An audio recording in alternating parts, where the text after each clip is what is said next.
Thank you so much, Lusani, for that presentation and really for the work that you've done.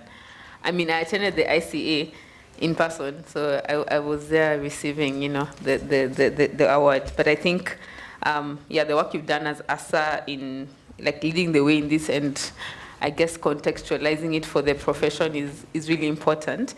And I think we will obviously deep dive into that. So before I start, I wanted to read something that, is Kalpana still here? I know she was here yesterday. So she is, hi Kalpana. So I'm going to quote something you wrote recently in response to the King's speech omitting something important. So actuaries are essential to a well-functioning financial system. The work they do on a daily basis in the public interest ensures that people receive their pensions they are entitled to, that insurance products are priced accurately for customers, and that companies hold sufficient capital to pay claims to their customers. As I said, it was to do with a certain issue. The ongoing lack of clarity undermines our profession and our members' ability to protect the financial interests of the public. So I think that really, summarizes the fact that as actuaries, we are here discussing this topic, but I think the work that we do already means that we are, supposed to be working for the public interest, right? So, today we have, esteemed panelists who I think I selected because they have taken, part in prominent public roles in Kenya and in South Africa. So the first question I have for them as we proceed is, how they got into their roles. Maybe they can tell us a bit about them and how they got into it. Did they just land on their lap? Was it something they looked for intentionally? That's maybe the first question I have. And as we go into that question, we also have a Slido poll, because I know a lot of you might have questions and I want to actually be able to curate your questions for the panel. So if you go to Slido and type the code 2808932, you can always type in your questions as we go along. So I will start with you, Sheila. Ladies first, thank you. Thanks, Mukami. So in 2019, I was in the NHIF Reforms Expert Panel. So those contributions which you all hate, the 2.7.5%, let's just say I contributed to that work. I didn't come up with that number, but I contributed to that work. So don't come and stone me, please. So how I found myself is that Zamara had done a lot of work around NHIF and health financing. And so we were approached and I was chosen to be in that panel. So yes, that's how I found myself. And so basically my work in that panel was to give the calculations about the viability of NHIF. Is NHIF viable given the contributions that are there, given the structure? And the answer was no. And so we gave a number of sensitivities in terms of the different financing structures that could work. So my role was not about giving my opinion, which is something that Lusani raises in his paper, that as actuaries our role is not to give opinions necessarily, but to give the recommendations, the sensitivities, and so on. So that was my role. And then more recently, I was invited to contribute to a conversation on diaspora remittances. Diaspora remittances last year were about $4 billion in Kenyans living outside of Kenya. So in that particular panel, I was invited more as a diaspora than as an actuary. And for that one, it's just because I was in the diaspora at the time. Yeah. Okay. Thanks, Sheila. Moses. Thank you, Mukami, actually, for the good introduction. Actually, being a member of the Energy and Petroleum Regulatory Authority, everyone knows about it, really. Yeah, we talk of fuel prices here in Kenya. They've actually been going up, and questions are actually being raised on a constant basis. Yeah, what is actually happening? And I remember when I joined EPRA, that is just 1.5 years ago, there are quite a lot of headlines going around, especially within the actuarial fraternity, and of course even my friends' circles, that Moses Mutuli has joined EPRA. That means prices of fuel will go down. And it's a lot more actually than that. But how I actually even got myself there I think this one should be a very good story, especially for the actuarial students who are actually here, in that I got there through the good work of an actuarial student that she did when she was actually pensions actuary at is this the Kenya Defense Forces. And what actually happened at that time, we actually had the CS at the time, of course, called Monica Juma, in charge, of course, the CS for Defense Forces in Kenya. And she had actually engaged so well with this actuarial student. She came to know what actuaries can do, the skill set that they actually do possess, and she thought this is an excellent profession. Now, when CS Juma became the CS for energy, she had traveled somewhere abroad in the Scandinavian countries, and she came to learn how they do their plannings for energy and petroleum.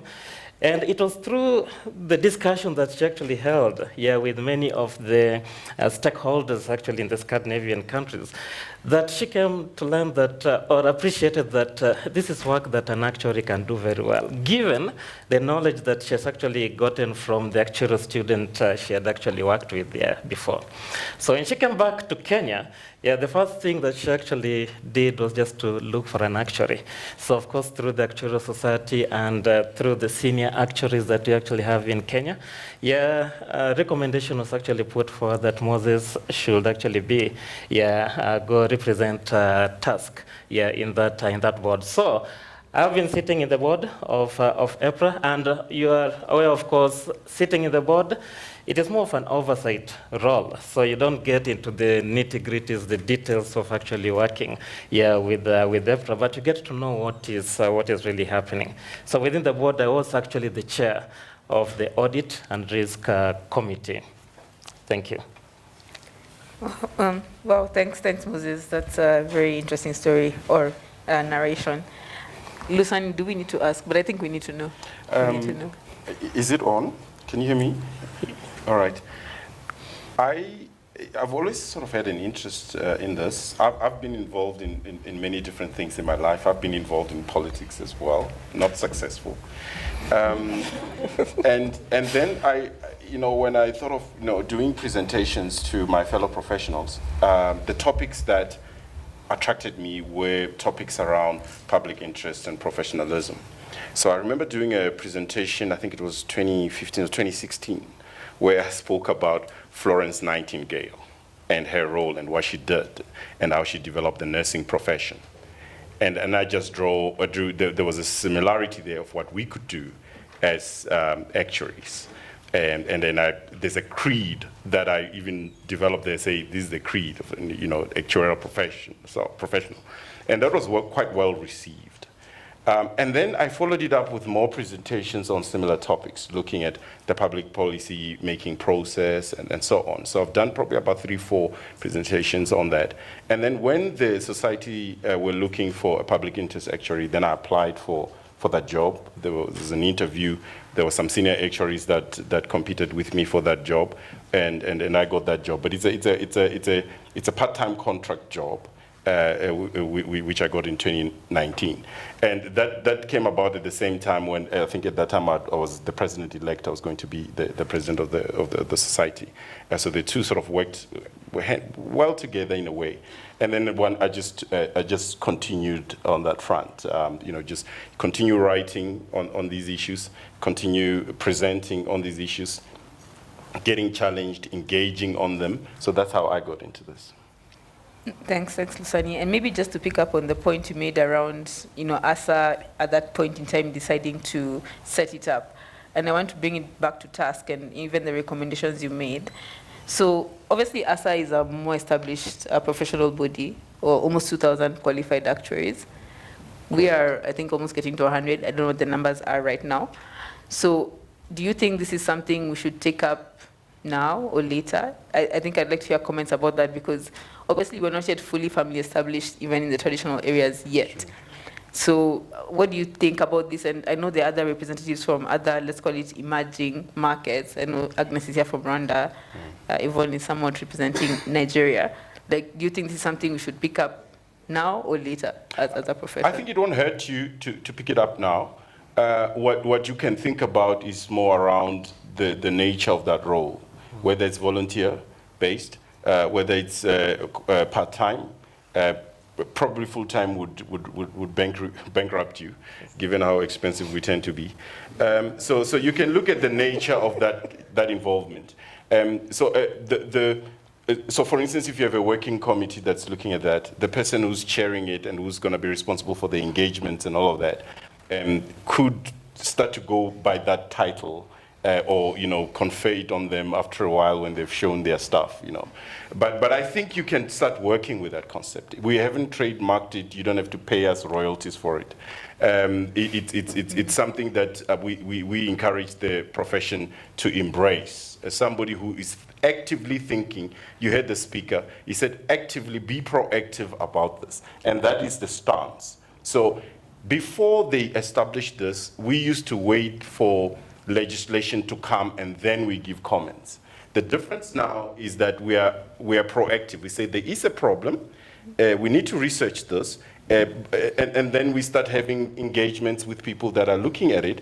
So we become part of the solution way before a green paper comes out. So I think you can already start thinking about that. The field is green, the harvest is ready, as they say. You heard the speaker saying, do it. So I think I would encourage you to go ahead. Okay, no, thanks, Lusani. Very strong comments. I can at least see some questions are coming in. Just to maybe repeat the code, it's 2808932. 2808932. So, okay, we've heard you.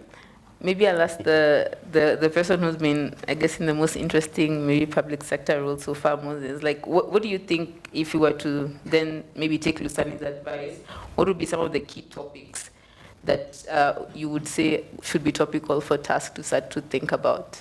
And I'll also ask you, Sheila, by the way. Yes, Mukami, even just to pick up from what Lusani actually said, are we ready to actually have even that particular role? Can we get involved in public interest matters?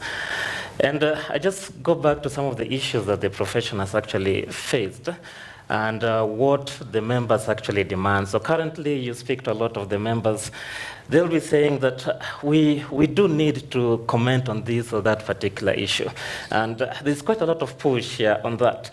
But there is quite a big risk in that if we try to involve ourselves into almost everything, giving opinion on all the issues, there is quite a big reputational risk in that if we actually do not have the right structures, the right framework, really, to actually get this going, I think we are really putting the profession at big risk.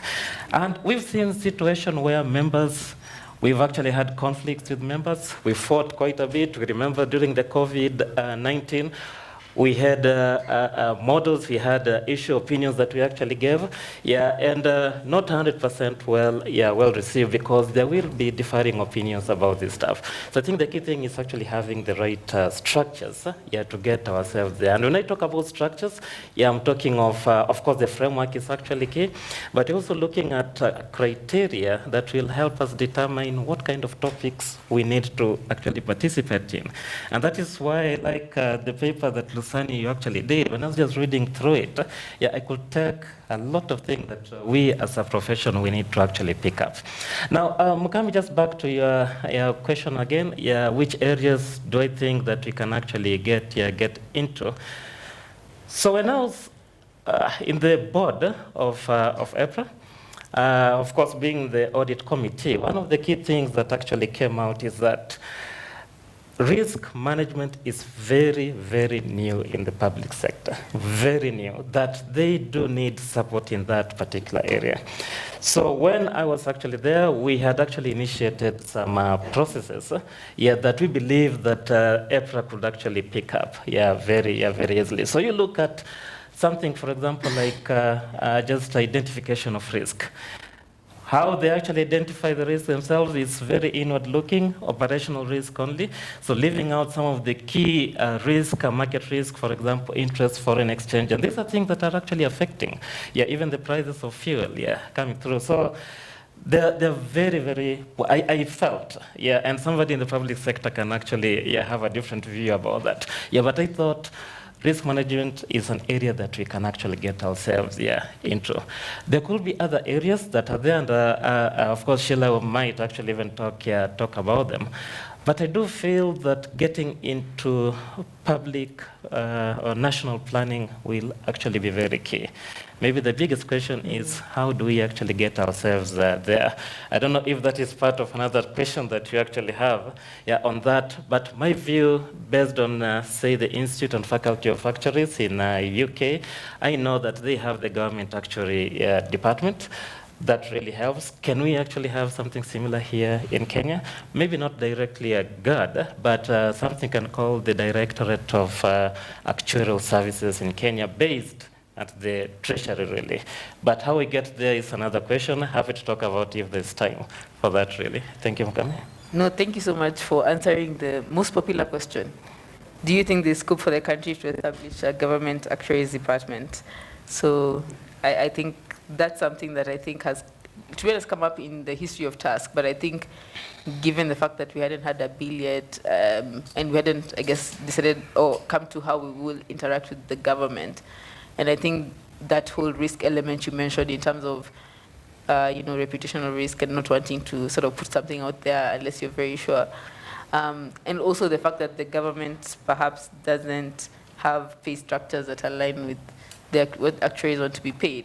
So I think there are a few things we could iron out, but I think the need for it is obviously there. So thanks, Moses. I have an opinion on that. Sure. In terms of, so it has been considered in South Africa, and it could add value, but it does come at significant costs for the fiscus, and the way we're operating now, we have a lot more freedom to explore the space. And it would be easy. One can imagine that if there is such a government actuaries department, that it would have might have quite a tight mandate, tighter than what we could impose on ourselves. But obviously there are other constraints that we are faced with, so we cannot just venture into everything. So I agree with the sentiments around. There are always going to be different opinions. We are never eager to go out and make statements. There are members that want us to make statements, and at times it's like, which statements do you actually want us to make? What we prefer doing, which is what we state in the paper as well, is that you do the work, you do the research, you release that, and in there would be a number of considerations.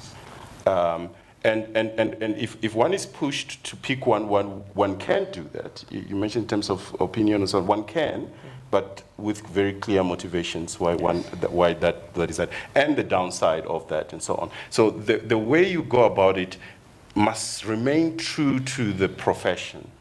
It must not be playing in the area of politics. So one must understand that. So members are allowed to have different views on issues. They must have different views on issues.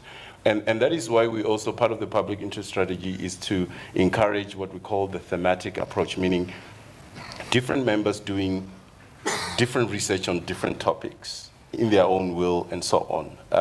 And then as long as it's public interest related, we can work at making sure that it's disseminated, etc. So you maintain that, because there are always going to be things that you're not aware of, that your members could alert you to. So it's very important to have that perspective. But co-creation means that there is a problem that's been identified, and then you work together with other stakeholders going towards a solution. You become useful in that process. Mukami, can I contribute to that co-creation point, which I really liked in your paper? I think even when it comes to insurance, yes, there has been involvement of actuaries, but we are not the obvious co-creators when it comes to these issues. For example, there was a migrant workers' health bill that was recently released by the Ministry of Labor, and I sat in that webinar as a diaspora, and as they are presenting the bill, they mentioned that they're using actuaries from ILO, for example, which I have no issue with, but then again, I think that they should have actually co-created that bill with actuaries. So I think Right now, the involvement of actuaries, even with something like insurance, is like kind of like by accident. It depends on the CS who's there, whether they know that actuaries even exist. But that co-creation is important because, as you said, public policy is product design. So we need to be involved even from the product design aspect. And the same thing even with the social health insurance bill. It was the same thing. I don't think there was an actuary involved in the design of that bill. We responded to it. But then again, also the way we responded was a bit ad hoc. So maybe just to add on that point, even as I respond to your question, Mukami, on the areas of value that we can add, I would say co-creation of some of these policies. Yeah, thanks, Sheila. And I think just on the point of, is it in the government actuaries department, is it in the profession in task? I don't think we have to choose. There's no reason it can be both, right?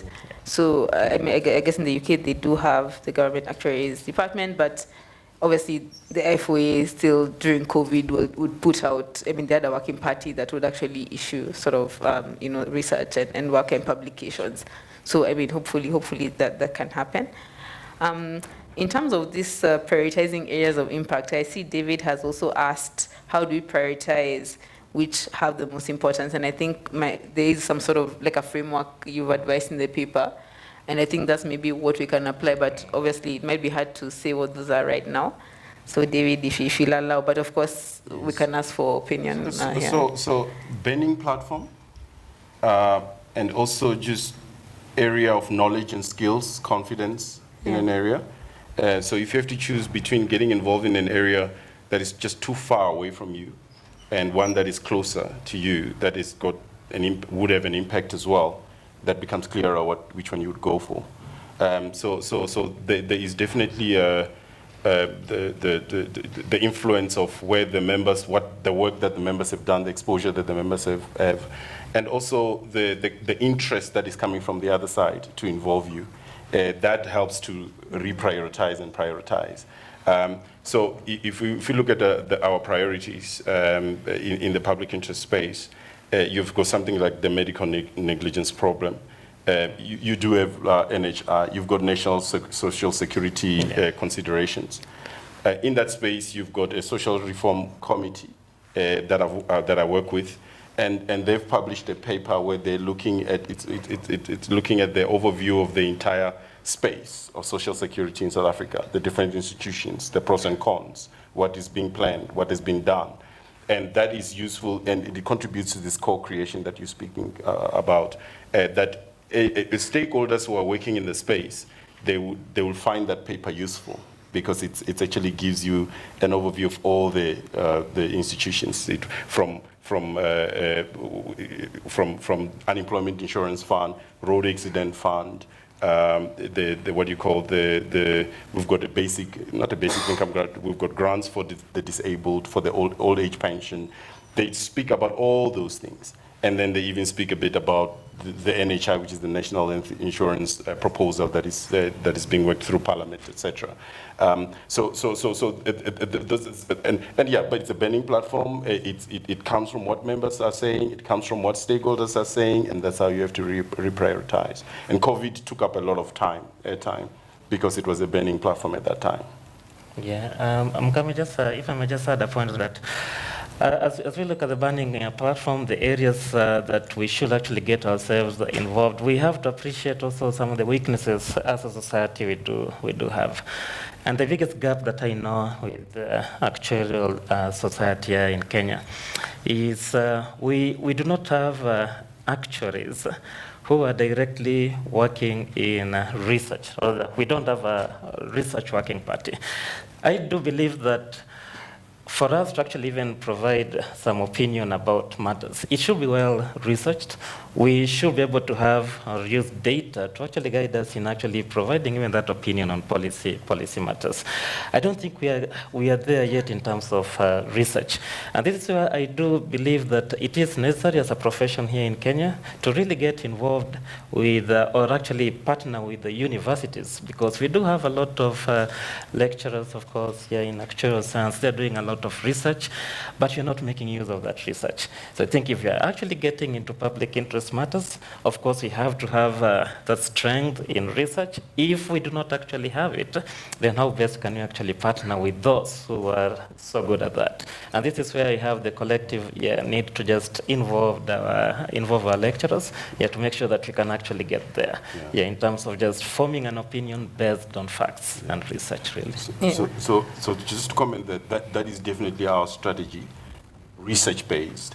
And I've been amazed at the kind of research that professionals can do. So obviously, the kind of research that professionals do is it may be different to what academics do in terms of perhaps sometimes the depth and so on. But it does enable you to then engage in the discussion. Just to understand, we had actuaries who did some research on the supply and demand of electricity in South Africa. I mean, the main thing being just to model that. And then to do that, you have to study how other professionals do the modeling for the demand and so on. You start there by just understanding what's in place. Yeah. And then we had said to them, get to a point where you can put this in a very simple Excel. And they did that. And there was a lot of value from just how they approached it. And they came out at the end of that after 6 months with a very good understanding of the policy space, the challenges, and even an understanding of the physics and the scientific aspects of electricity and so on, that they can explain it with some level of confidence. And then obviously in doing that research, you have to engage with the experts in those fields, which is what we're promoting.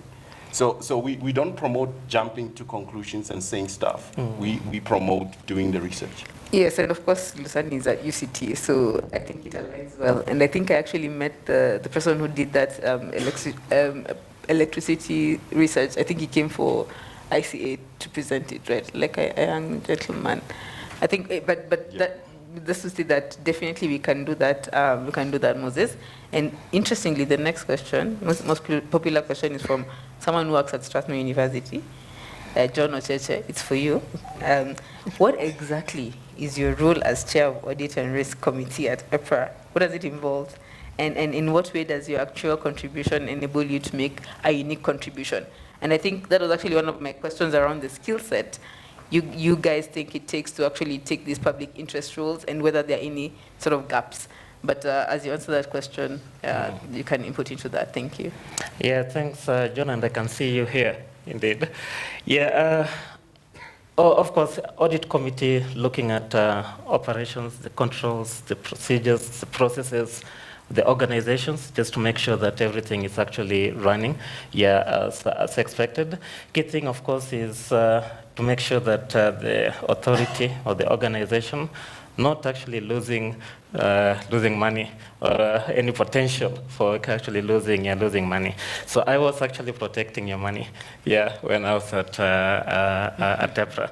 But the key thing, of course, even with my actuarial skill set, I do sit in so many other boards, so I am able to know what is actually required, for me to make sure that I am actually efficient and very effective in exactly what I'm doing. But as I mentioned this earlier, that there was a very big gap when I joined EPRA in terms of risk management. And that was one of the key areas that I was able to pronounce myself, exactly how they should actually set up their structures. One of the things that I found out is, of course, they had gotten a consultant to support them in setting the right frameworks. That consultant had done a very, very good job. But my view, possibly, and I'm being very careful about this, is to say that there's quite a bit of theory there, but the question was how practical were some of the proposals that actually came out. That's why you can have even a situation where even identifying risk, you can just see these are inward operational risk being actually looked at, but there's so many other risks that they should actually be looking at.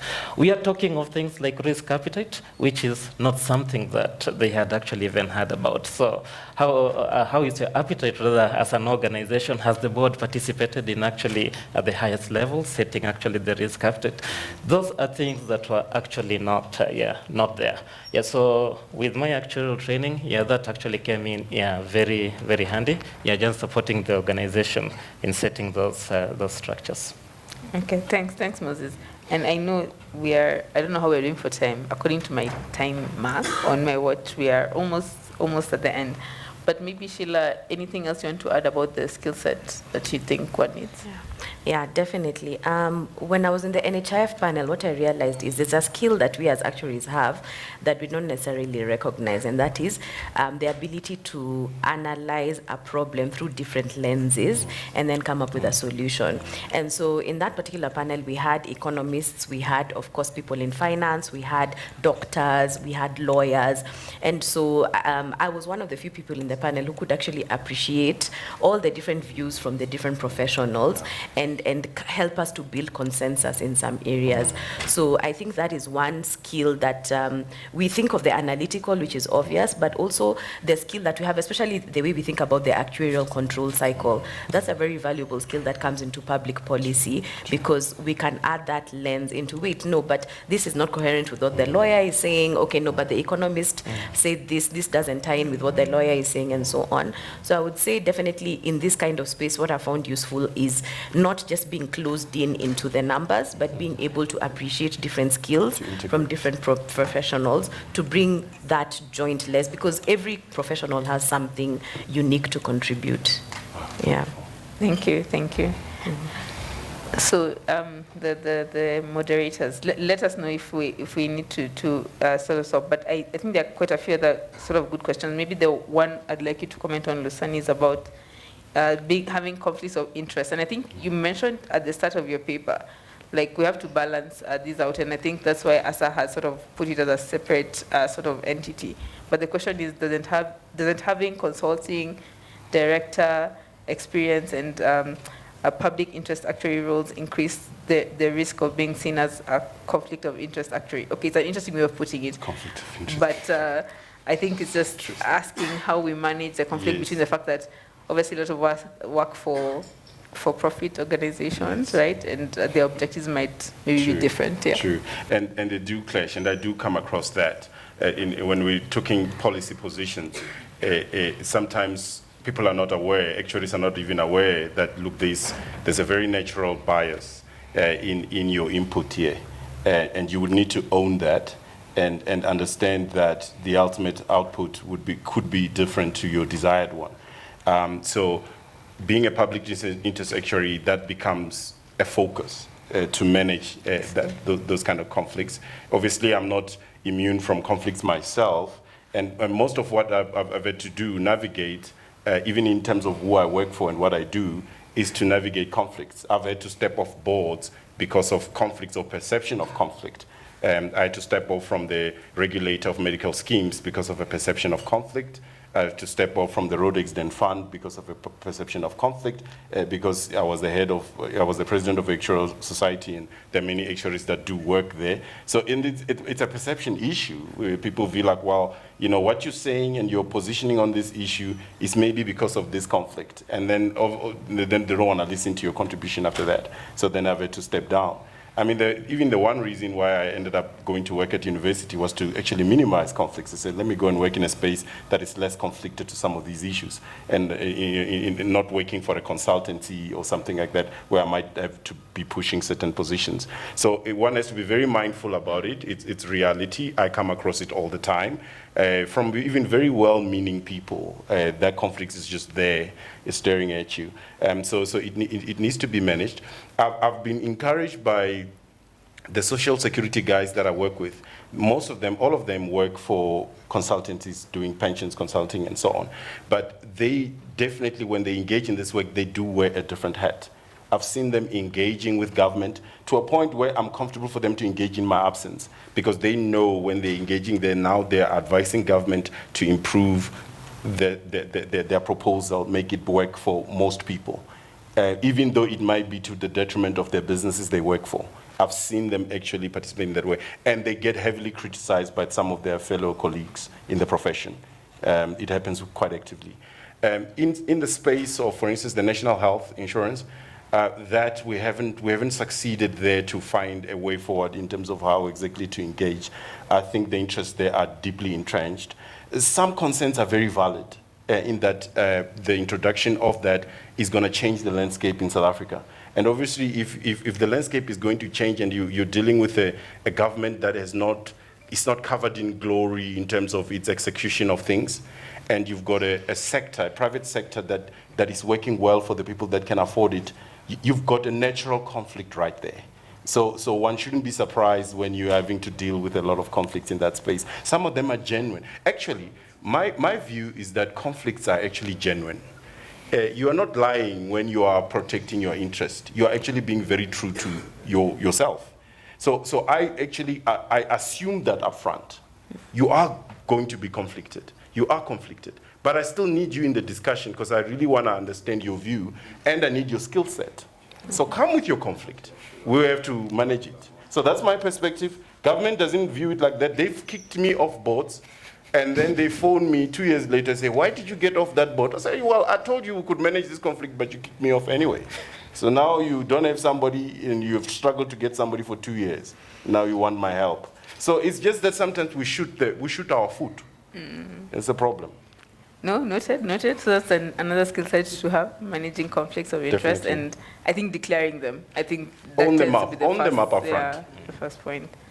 All right, thank you, panelists. I will take your parting shot as we conclude and obviously continue the discussion. I mean, they're all here today, and yeah, thank you so much for the comments and the additional questions that haven't been answered, which we will try to address. For those who have written their names, but maybe I'll start with you, Sheila. Maybe I'll just, my parting shot will be on the conflicts of interest issue, because I had a conflict of interest in a way when I was in the NHIF panel, because I'm in private sector. And so, of course, private insurance was going to kind of lose out through that bill, because there was going to be more provision of insurance by the government. So I was able to kind of disclose that from the beginning. And then what happened is when we were told to give the financing numbers, we gave sensitivities. These are the broad range of scenarios that you can choose from, and so they chose. And one of the scenarios they chose was that employers should also contribute, should match employees' contribution, which again would hurt the private sector, right? So later on, what happened is an opportunity came up for me to do a webinar with the then Chief Administrative Secretary for Health, and I was able to actually table the concerns of the private sector. This time, the panel work was over, so I was not speaking as a panelist, but as private sector, that, okay, we did this work, but look, the private sector, now I'm coming as the private sector, we have this concern. And what they ended up doing was to actually give employers a choice that you could either choose to contribute to NHIF or to have your own private arrangement. So they actually listened to us. So maybe my parting shot would be that sometimes the conflict of interest can be managed by actually admitting it upfront and then giving a broad range of scenarios. You don't have to give one answer all the time. You can give a range of scenarios and not be the one to choose.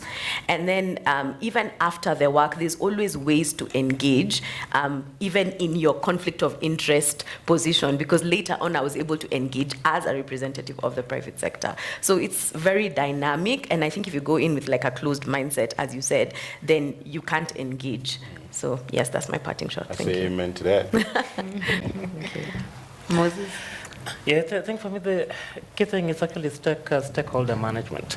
And just talking about my experiences here at EPRA, one of the key things that I did, of course, I'm coming from the private sector, going into public. I really appreciated the technical skill that is actually there in the public sector. I tell you, these people know what they're actually doing. And the worst thing that you can actually do is to go there and say, oh, you're doing this thing this way. In the private sector, we do it this way. So change the way you do. It's a very, very bad way of actually approaching the public sector. You have to appreciate the skill set that they do have.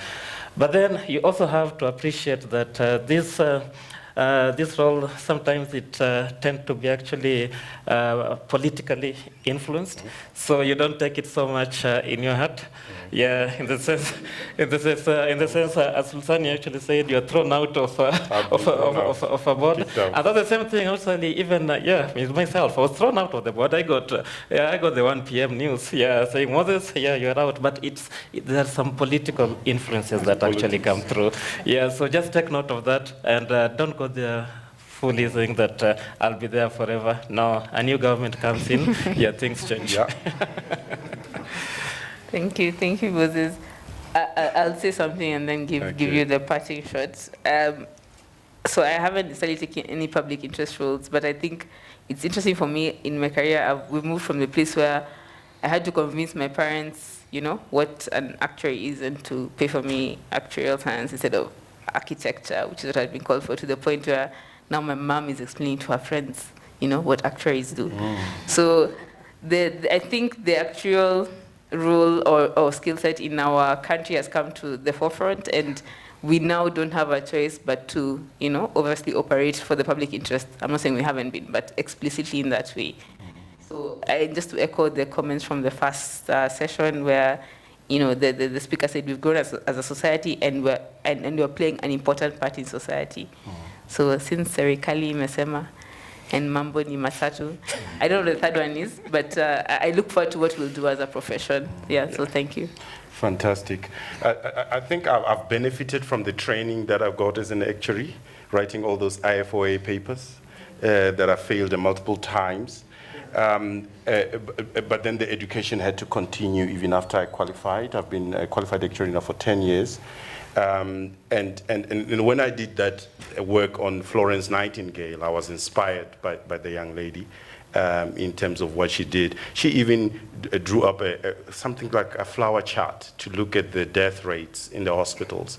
Then she would link it to what was happening in terms of just the tidiness, the cleanliness, and so on. She introduced measures there. She even then wrote motivations to Parliament to change laws and things like that. I was very inspired by the role that she played in developing a profession and also changing public policy. And I want to encourage you as individuals. I know that some of you here, maybe you're a student and you have an interest to change something, that start reading, start finding role models in that space, train yourself up, and start presenting. When you present ideas to people, they give you feedback. Sometimes your ideas are junk. It's okay. It's okay to be wrong. But sometimes you stumble upon something that will work for not only yourself, but for many people. So you have something that matters, and I want to encourage you to start putting some work behind it, engage with people, and get it out there. And thank you very much for listening to this South African. I'm a bit different to Julius Malema, although we come from the same province. Thank you very much.